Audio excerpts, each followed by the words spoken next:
We invite you to listen and grow to this Power Business and Lifestyle magazine show with hosts Paul and Deb Rees, experts in business, leadership and lifestyle.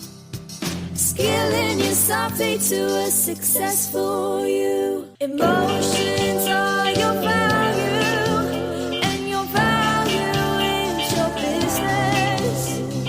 UK Health Radio. Whoa, oh my word, we're in and we're up and running and boom! Wow, those weeks go super fast. Remember the Bionic Man?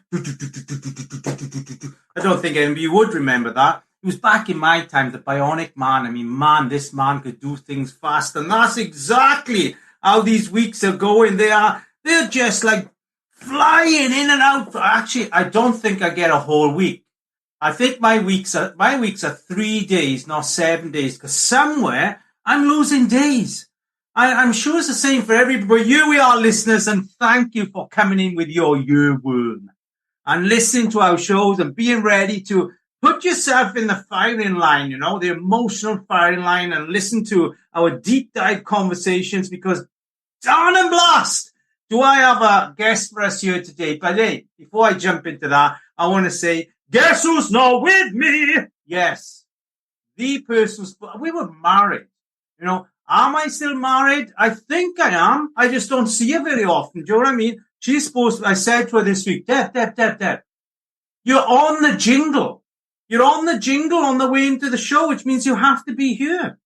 I'll be there, Paul. Oh, yeah, well, you're committed. If not, I'm going to fire her. And guess what? I'm going to say, send me an application form. Who wants to present with me? Who wants to be my presenter with me? Because you know what? I'm on my own. Yes, I am. And I don't know how I feel, because I'm a kind of people person. I get energized for being around people. And here I am in my office on my tour. Deb's away for another week. The dogs are not eating. Look at that. They're pining. They're not eating. The same biscuits are in the bowl from 2 days ago. And I'm saying to them, do you know what?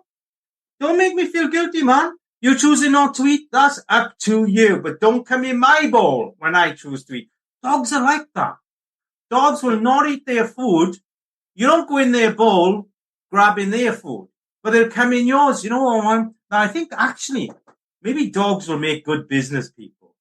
Think about this. Well, you know what? I'll keep my food and then I'll eat yours. I mean, that's pretty sensible when you think about it. But is it the right thing? Hey, who knows? But so let me tell you about my week, man. It's been pretty full on.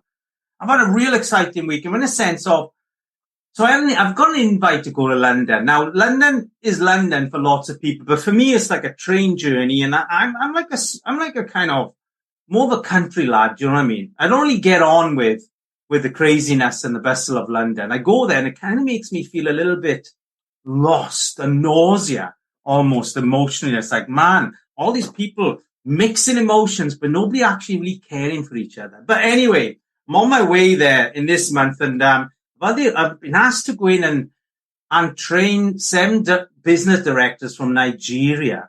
I'm really excited about this because I love that differentiating in how we think differently in different countries. So I'm really stoked about that idea, going there and doing that. But you know what? I don't know. I mean, hey, let me share something with you. I've got a new bike on the way. You all know how I feel about my biking. I got a new one on the way, man. I don't think I should have said that really, because I think Deb knows. That's a bit late now, isn't it? Anyway, let me move on a little, because here's the thing. The most important thing for us to remember is, do you have an emotionally healthy business? And think about that. Do you have an emotionally healthy business? Now, that brings me on to our theme for today. We're going to be talking about the importance of emotions, business, and guess what?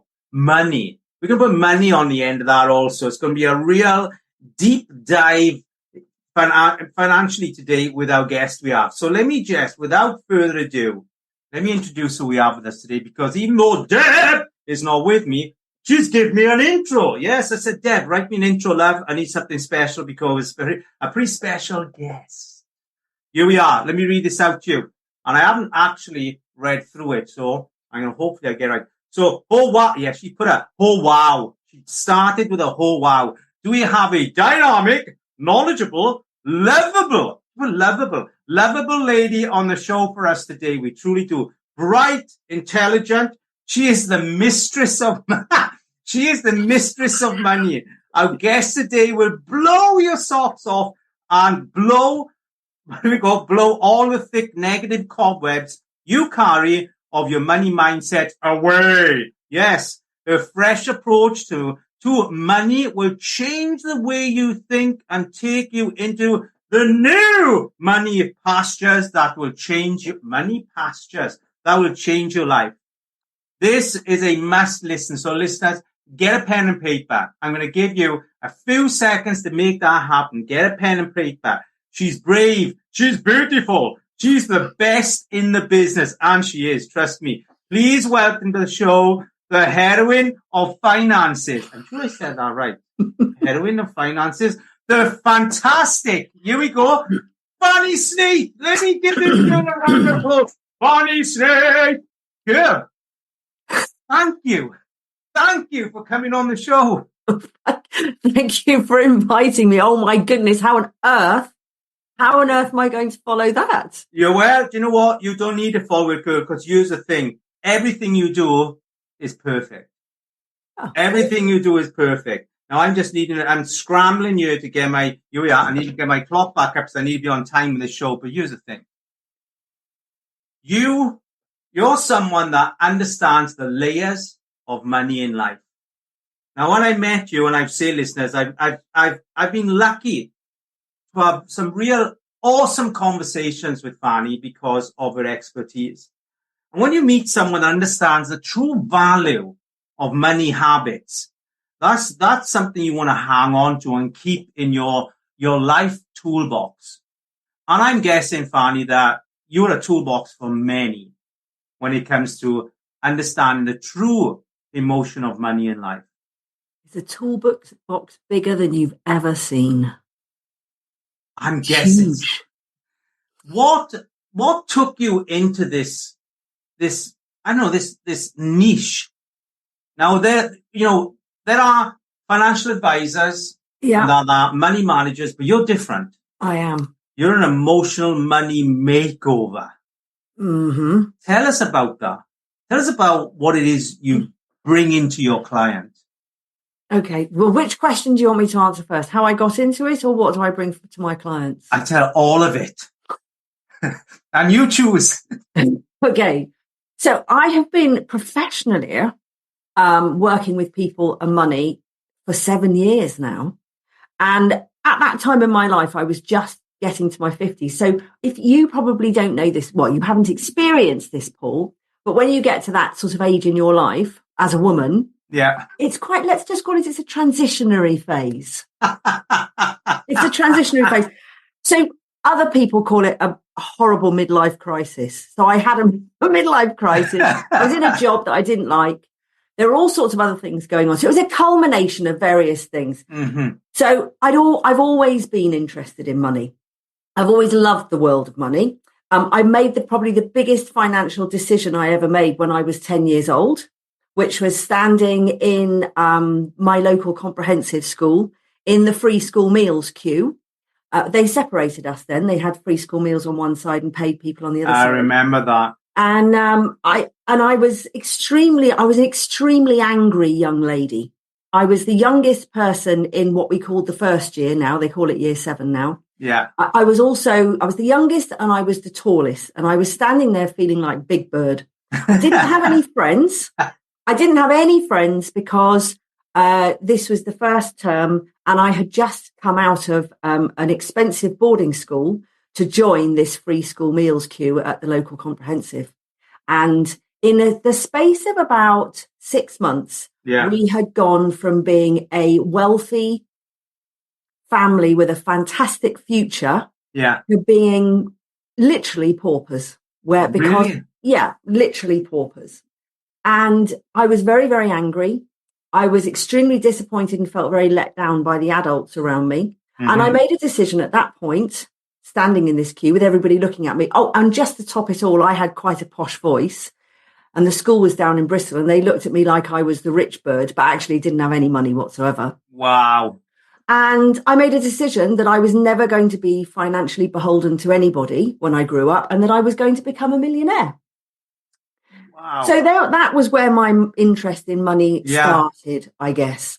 So at that very young age there, Fanny, you understood what it felt like to go from Milo to zero emotionally at the age of 10? Yes, but there was an interesting part that played out before that as well.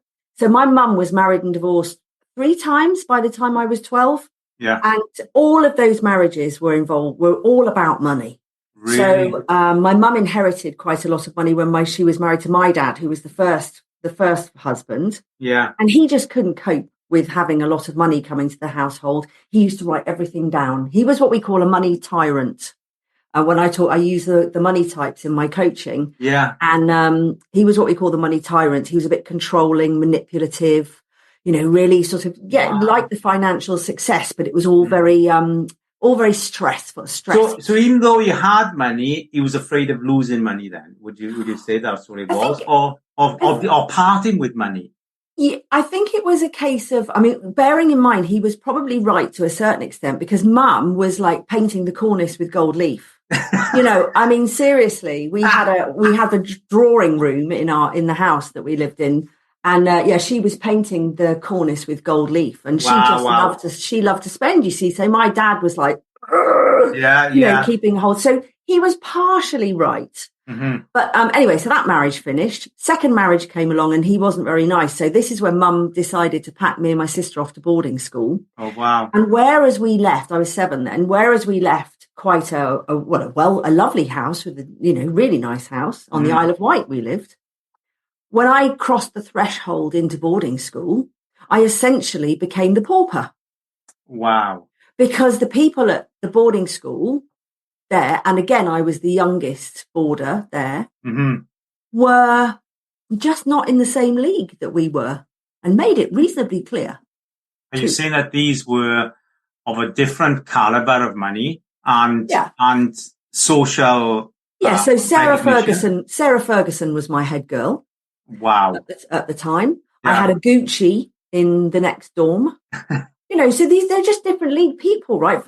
From where we were. Yeah. So it was really strange. So I went from sort of having a general feeling of financial well-being, even though I didn't know I had it at the time, to all of a sudden feeling exposed, and, a lot of self-worth issues came up, a lot of self-esteem, along with just feeling like a bit of an outcast.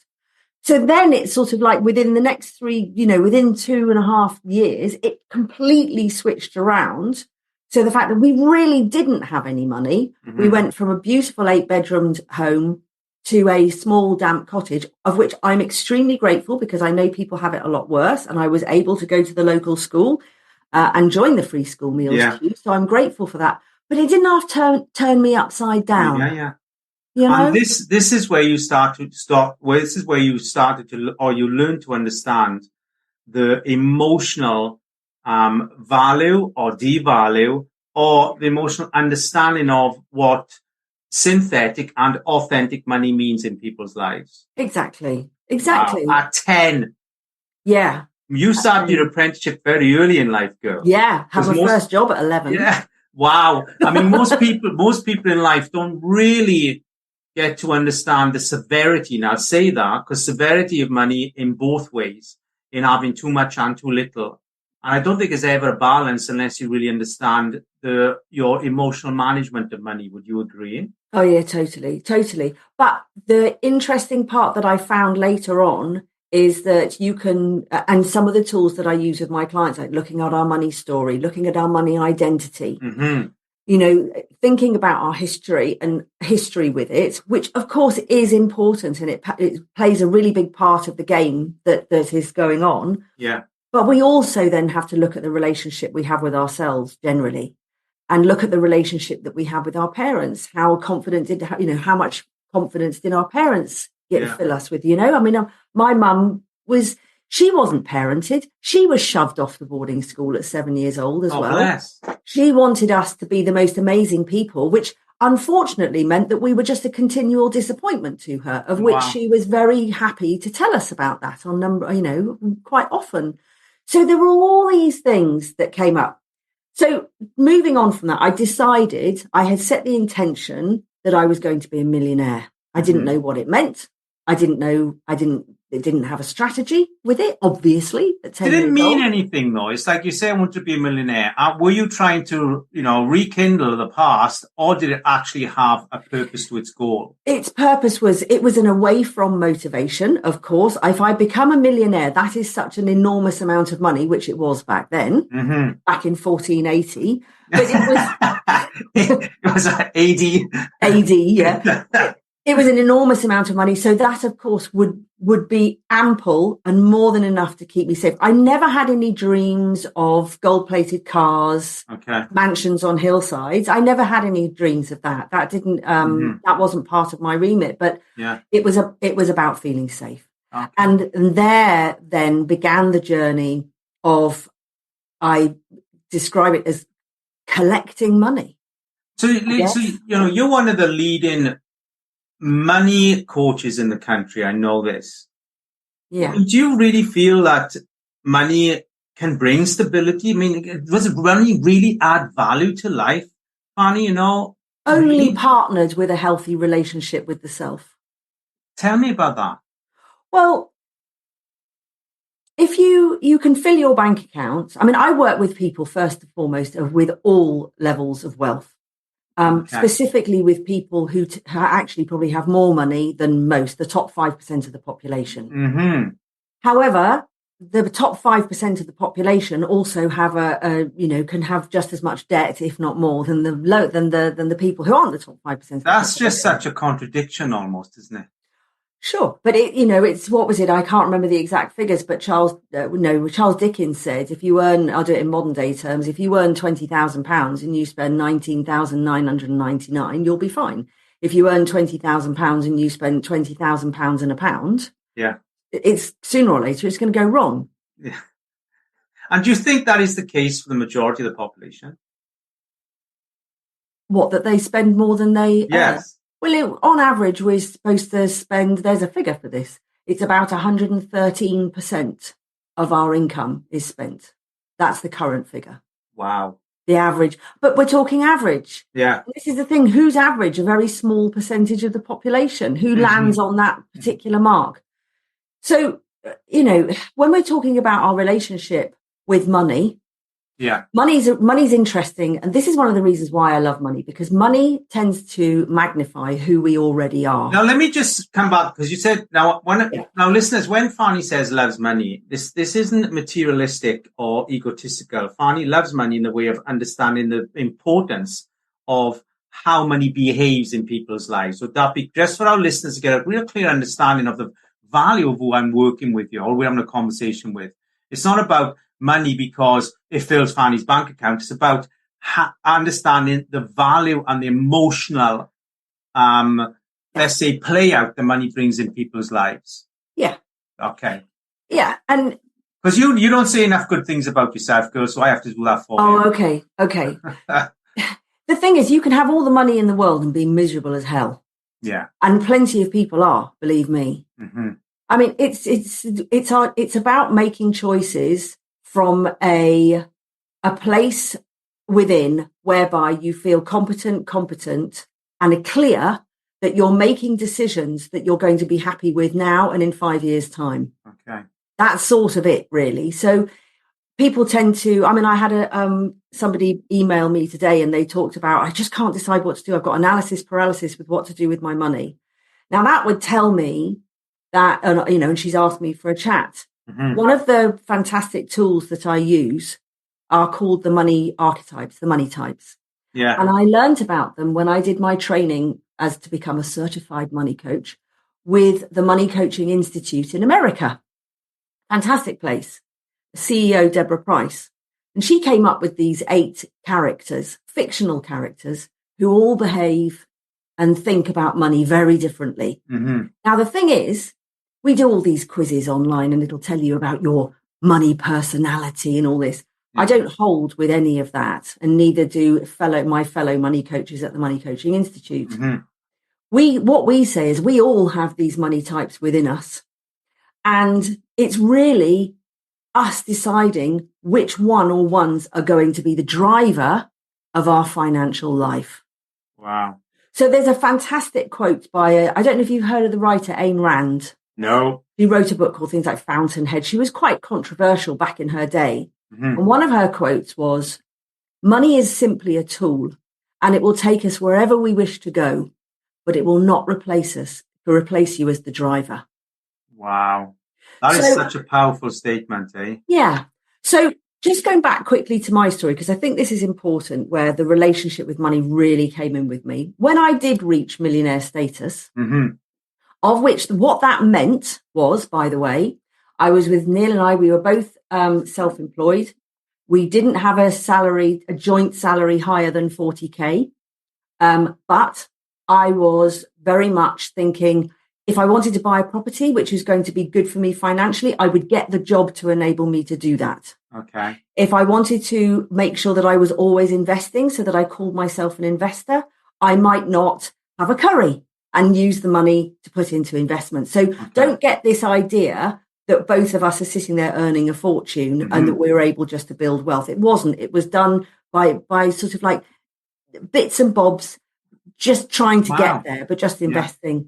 So when the seventh digit appeared on my net worth, whatever that means, right, back in 2011 or something like that, I looked at Neil and I said, Neil, we've done it. We've got the million. Yeah. And he looked at me. This is my husband of about 10 years at this point. He looked at me and he goes, well, it hasn't got anything to do with me, has it? And it was like, oh my goodness. It was like a shot between the eyes. Yeah. Because he's not interested in money. Of course I was going to marry somebody who wasn't interested in money because I was the fat controller of it, right? I see. Wow. Why would I marry somebody who's interested? Because I'm going to look after myself, aren't I? I'm not going to let anybody interfere with my financial journey. Wow. So where did that leave you as a person then, feeling? Well, this was it. And I at the time, I just went, oh my God. So there were supposed to be bells, whistles, flags and trumpets. And actually nothing happened. A bit like a birthday, right? You're still the same person as the day you were before. But it left a hole. And I think that was definitely the beginning of my midlife crisis, where I started stacking up the things in my life that weren't working. So I suddenly thought, I'm not happy with my job. The money makes no difference. Actually, Neil and my relationship wasn't particularly fantastic at that time. And so there were a number of things that needed fixing. Neil and I did a big rejuvenation and that was good. How long have you been married, Paul? Deb says about 16 years. Okay, Deb says. But I think anybody who's been in a long marriage, it goes in cycles. And, long relationships take work. And so we were able to work on that. I was able to start thinking about my job. So I became a personal bookkeeper, basically. So I decided that what I would do, because I was good at managing money on a practical level, I started getting clients and teaching them financial literacy. Nothing to do with how they thought about money, just financial literacy. So I would have professional people come online or come to my house and I would start showing them my amazing money mapping system. Yeah. And they weren't interested. Well, they were, but they'd either be sick, cry, or ask to go and clean the loo. Because you brought the reality of the money in their life. Well, it wasn't so much that. It was I suddenly realised that it wasn't the ability that they didn't have, because we all say, oh, well, nobody's taught about finances. That comes. But there's no point teaching people how to do spreadsheets and do personal bookkeeping if they haven't got the mindset to do it in the first place. Wow. So that was what made it clear to me that it wasn't not knowing how to do it. They didn't want to do it for whatever reason. So that's when I then found the Money Coaching Institute. Yeah. Went and trained with them for a year and a bit and trained as a certified money coach, but also a couples money coach and a certified business archetype coach. Listen, hold our thought, girl. Hold our thought, because here's what I'm doing. I'm going to throw us into our first ad, listeners. So we're going to be back, listeners, in about 90 seconds. So this is the time that you can get to listen to what's going on outside of the show, and we will be back, man. UK Health Radio, the station that makes you feel good.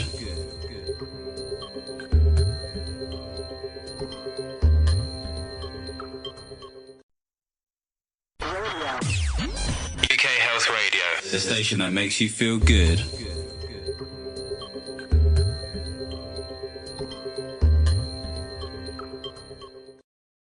Oh, happy days. Oh, happy days. We are back in, of course, and we are with the Fanny Snaith, the money Wonder Woman.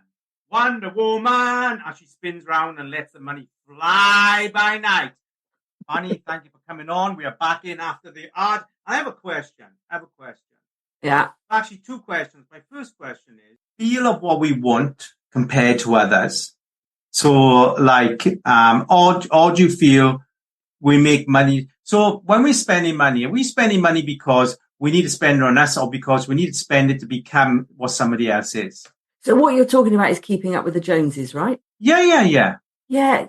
Well, obviously you can't talk about everybody, but look, I've got a secret about the Joneses. Do you want to hear it? Yeah. They're broke. So we have life envy going on, okay? I mean, that happens because of social media. So the people we are envious of are actually broke anyway. Yeah. That's mad. When you think about it, that to me is crazy. It's like, I'm trying to live up to the people who are already flat broke anyway. Yeah, that's it. Do you find that people that do have an abundance are life broke, but not money broke, perhaps? No, not everybody. No, I mean, look, for me, the thing is all about trying to find the balance. Mm-hmm. So how's a good way to describe this? We have time. Balance comes from within. Okay. So it's that feeling that when you put your head on the pillow at night, that you have a feeling that everything's going to be okay. Mm-hmm. You have a feeling that you are the master of your destiny, like it's an internal locus of control rather than an external locus of control. What's going on around you, you can't control what's going on around you, but you can control what's going on within you. Mm-hmm. And that if you're constantly striving for something, if you're constantly going, I've got to get this, I've got to get this, I've got to get this, and you're living your life in scarcity, you're living your life in lack, whether it be to get to a certain career goal or anything. You know, Eckhart Tolle, I mean, most people, I don't know, most of the people I know have read it, The Power of Now. I don't know if you've read it. But I have, yeah. It's like if you're constantly looking forwards or you're constantly looking backwards, what happens to now? Wow. So it's really, if you're looking to be financially well, it means that you're going to have to, you want to have enough money in your life, a flow of money coming into and out of your life. This is going to look after you until you pop your clogs. Or include the legacy, or so that you can leave a legacy for your children. You mentioned the word flow there. Now let's talk about the flow of money, because I have a theory on this. I believe money is designed to flow, and that the moment it becomes stagnant, like stuck in some building society account, it loses its life and purpose. Well, it loses more than that right now. Well, I'm not good with those kinds of numbers, girl, for sure. But do you feel that money has to have an emotional flow, or it becomes stagnant, it becomes unpurposeful in life? Yeah, of course it has to flow. So money, if you were to think, I'm looking in front of me, actually, at the most amazing book. It's by a lady called Dr. Maria Nemeth, and it's called The Energy of Money. Energy of Money. The Energy of Money. Okay. It's a really good book. And the thing is, you can say money is a tool, right? Generally, it's a tool, but it's given energy by the values that we attach to it. Okay. So when we say that we have problems with money or whatever, we don't have problems with money. We have problems with the exchange of money. Because it's only when we start giving it to each other or putting it in a bank or doing whatever we do with it that the problems happen. To all intents and purposes, when it's sitting there by itself, it's not actually creating any problems, except that it gets stuck. Like, for instance, with you saying I've got plenty of work with plenty of people who have a fear of spending money. That used to be me to a certain extent at one point. Like, you can't let go of things. Oh my God, you can't buy this, you can't buy that. Yeah. But as you release that and start decluttering your house and decluttering your life, you then give space for more things to flow in. Right? And that's the same with money. You have to let it go for more to come in. Well, we know this, don't we? So somebody might go and buy a house with the small amount of deposit that you've saved and then go and borrow a whole load from a building society, let's say. But you're doing that for two reasons, usually. One, you want a roof over your head, which we get. But you're also assuming, whether you speak it or not, that it's going to increase in value. Yeah. Aren't you? So you're wanting it to grow. You're wanting it to do something. Yeah. But if you just shut money away in a safe and go, I want that money just to, you could put some money away in a safe, for like to keep that liquid cash. Yeah. But it needs to flow. Speculate to accumulate. Yeah. I have a philosophy, and tell me if this is wrong. I believe if I can afford something by 50%, I'll do it. And then my intentions of that purchase and what I get out of that purchase will add that value in my life. I'll bring that other 50% in to pay for it. So if you can afford it by the price plus 50%. No, if something is £2,000 and I have £1,000 on me, and I'm able to find another £1,000 another month later that will finish off the payment of that, I believe that the intention, because it's a positive intention, I'll be able to find that £1,000, especially in business. I say if you can afford something by 50%, do it, and then by implementing that into your life, the other 50% will organically come in from that intention. Yes, but I'm going to put a caveat to that. Oh, I love that. There are a lot of sharky salespeople out there. And I think that if you are strong enough in mind, like you are, to be able to make that decision and follow through, and you're absolutely certain that you've made that decision, that you are going to spend that £1,000 on this £2,000 product, and then you're going to totally and utterly lean in to do the work and to actually get the results that you want, then that's fine. But what I don't like, and I see too much of, are people going on, say, 5-day challenges and are then basically brainwashed for 5 days and are then asked to spend £10,000 on a sales program, whatever, of which they don't have any. And they're going, look, don't worry, the money will come, the money will come. And I know, and the reason I talk about this is because I'm the one that gets the people who haven't had the results and are now £10,000 short. Wow. Talking about that, how do we find you, Fanny Snaith, on the airwaves of social media and website and all that stuff? Well, it's very, very easy because it's www.fannysnaith.com. Fanny Snaith, Fanny is easy. It's F-A-N-Y, and Snaith is S-N-A-I-T-H. Correct. Simple. So fannysnaith.com, that's it. Yeah, that's the thing. I'm on Instagram. I've got it on YouTube, but it's all under the same name. And you have packages, girl, yeah? I have packages. I have a one-to-one coaching package with obviously with individuals, one-to-one. But I also coach couples too. Oh, wow. I think that's so important. When people get married, they're bringing in their different understanding of the shape of money from their past. Then they're trying to shape that into, a lovable relationship, because money isn't lovable. You have to become someone who understands how to love money. You can't love you have to love it. Do you agree? Sort of. Oh, this is why we're having these conversations, girl. Can I reframe that a little bit? Yeah, go for it. So bearing in mind that I collected all my money through fear. Wow. I was trying not to be what happened when my father got blackmailed and gave all our money away. That's what I didn't want to have happen. I didn't want to lose all our money. So that it was all through fear. So I was thinking that clearly... Was that positive money then, though? Can fear money stay with you? Yes. It because you give it a different energy when you have it. So the money, I'll answer this question. So I, at that time, said, I've done all this through fear and it's ugly and it doesn't make me feel nice. Mm-hmm. So I need to find a way to turn it around to not have it like this. And I didn't know what the answer was at the time. And I then created what I call the financial adventure. Whereas if you can approach your financial life with courage and curiosity, you can turn the whole of the energy around with it. So I will say to people, look, I can see that you are enduring your financial life right now and that it's miserable. So let's just forget everything you're supposed to know, everything that you do know, and let's just start again. But let's approach it with curiosity and courage. And it's going to be an adventure. I'm not talking Dora the Explorer. We are talking very likely Indiana Jones. And yes, there are very likely times when you're going to feel like you're running down a corridor with a fireball chasing you. You may even have to dive into that nest of vipers at the other end. Wow.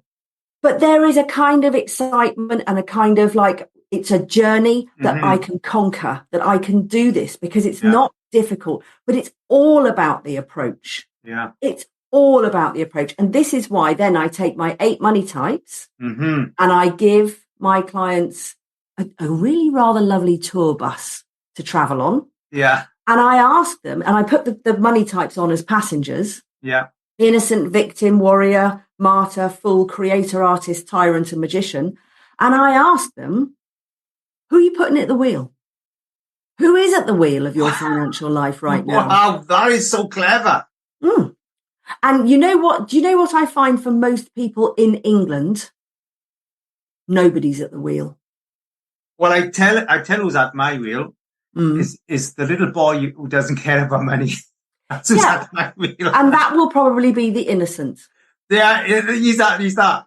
Because head in the sand, don't want to have anything to do with it. It doesn't excite, I don't want to do it. I'm not very good at it. But I'm going to smile and everything's fine on the outside, but actually on the inside, I feel a little bit anxious about it. And I just really hope that somebody's going to come along and just do it all for me and everything.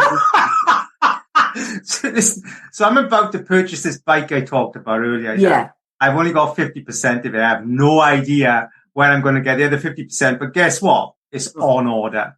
So I've got to make it happen. Now, that bike is my well-being. It's my worth. It's where it's my exhaust. So it's important. Biking has always been a big part of my life. And Deb said, okay, go for it, Paul. And she knows that somewhere she's like, how are you going to make this happen? I said, well, we've got 50%. The other is going to happen. And I've got a very short space of time to make this happen. But I tell you what, I'm in, Fanny Snaith. I'm in. Now, you see, if you were working with Fanny Snaith, what we would be doing is once we've created your money map, which obviously you need a map for an adventure, right? Yeah. We would put your new bike in as part of your map many months ago. And you would have been setting aside some money every month to buy this mysterious bike that was going to appear at some point. You're going to that one, right? Yeah. And so you would then go and you go, that's okay, I have a pot. I've got a little pot of money, which is called Bike Fund. And you would have gone, there it is. But I'm the little boy that doesn't want to wait. Yeah, no, I get that. But this is when you have innocent and fool at the wheel. Yeah, that's it. You don't tend to get to be that, to have we haven't got the qualities of the magician at the wheel, which is doing things through faith, trust and balance, and then using the warrior to take the action to get there. So at my wheel, we've got the innocent and the fool driving together. You'll have to take the money type quiz that's on my website. Oh man, I don't know if I can. It would say too much about myself. Yeah, but the thing is, there's the first step to change is conscious awareness, right? Wow, and this is common though, Fanny. Yeah. You work with clients, and that's what I love about what you do. We are almost estranged from the want to look at our money issues. Let me jump in, your listeners, because we're going to do something. We're going to jump into our second commercial. And when we come back there, we're going to dive back into this and the reality of money habits, because this is where we are right now. And get your pen and paper ready, because Fanny's going to blast out her contact details again for you to reach out to her and look at something you haven't looked at ever. Here we go. UK Health Radio, the station that makes you feel good.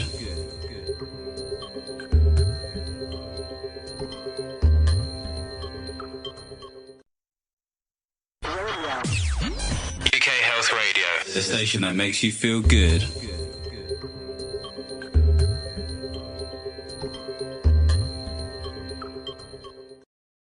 Money, money, money, I must be funny in a rich man's world. That's where we are, man. We're talking about money, money, money with Fanny Snaith. Fanny Snaith. You're mad. Mad as a box of frogs, you are. I heard you say that the other day. It's like, I hadn't heard that saying for so long.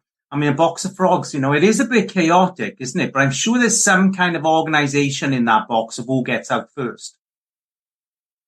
I mean, there's seniority everywhere. Do you know what I mean? Or who stays in the longest. Oh, wow.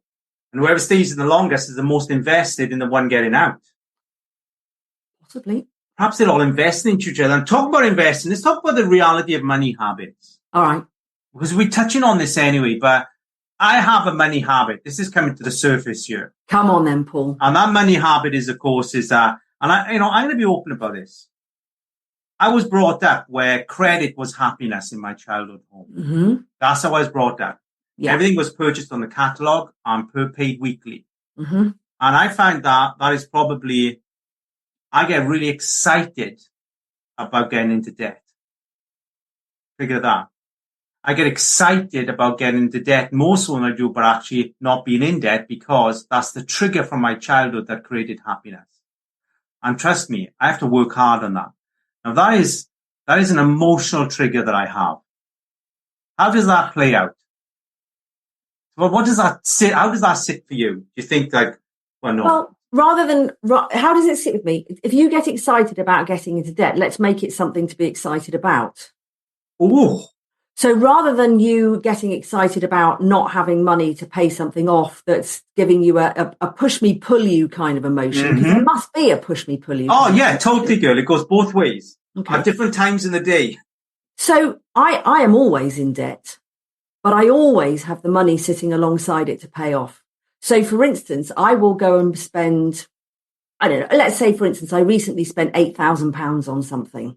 And I could take the money out of my savings because I always keep liquid cash that was going to help me survive, or that's going to allow me to survive for 6 to 12 months should I not be able to earn. So I have that money sitting there. So I could take money out of that and pay for it, which means I'm going to lose the pitiful amount of interest that I'm earning on it. Mm-hmm. And I would do that. But then what I'll do, so I'll put it on it, and then what I'll do is I will switch it to a 0% credit card. Okay. Right? Over, say, as long a time period as I possibly can, and with as low a fee as I possibly can. Mm-hmm. And I will then be jolly damn pleased that I keep my money back in my savings, earning the interest rate, and I'm playing it off on the slow and sticky at 0% interest in a time where inflation is getting higher and higher, which means my debt is getting smaller and smaller. Oh, wow. Now, that's happy days. I see the sense to that. However, let me just say for listeners here, I am not encouraging anyone to go into credit card debt. Yeah. In my book, credit cards are meant to be used to your advantage, not the credit card companies. Okay.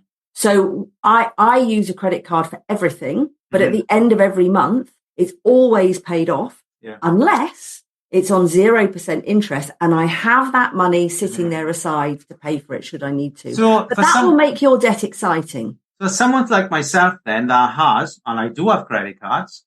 Yeah. So what I should be doing is actually seeking 0% interest to transfer that money over. Yes, you should. Yeah. But then it's about stabilizing the debt, because the thing is, if you get something on 0% interest, if you've got somebody like yourself that gets excited about getting into debt, we need to really work on that. Yeah. And make it that it's got rules if you're going to get into debt. So I don't want to encourage anyone because you get it onto 0%, and then you go, oh, great, I've got all this extra money now. That's the part that frightens me. If I do that, I've got more room to feed my habit.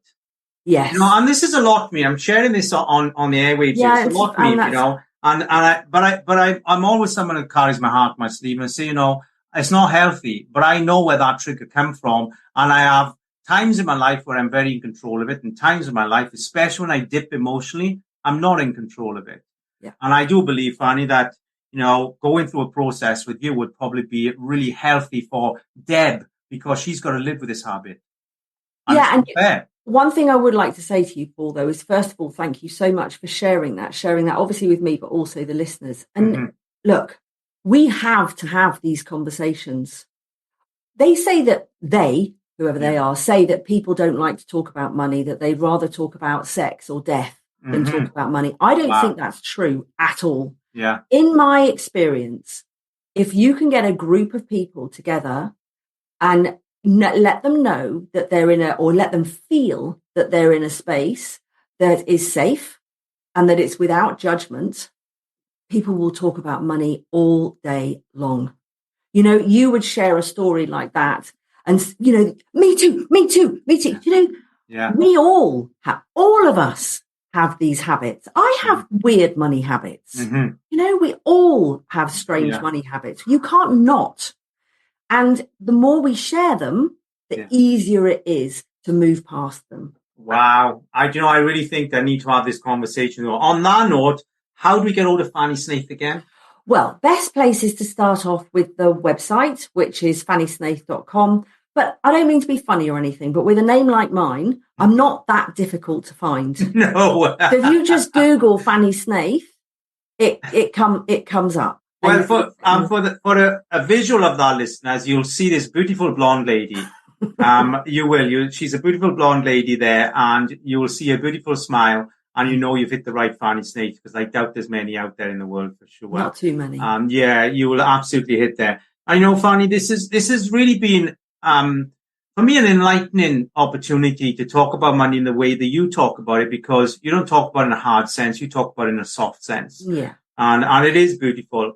And, I think that facing the reality of where I am with my money habits and possibly jumping in and doing something with yourself to share that result later on with the listeners, because it's easy to talk about money, but unless you've actually been through some kind of, as you say, program with yourself where you really understand how those layers have unfolded and how I then have the right tools to manage that, because, it is something that I know come from my childhood, and a lot of us will have those anchors. But having professional person like yourself out there to manage it in a different way to a financial advisor and a money broker and all these things. And that's what I love about you, Fanny. And do you think that, you're never going to be out to work because money is always going to be there?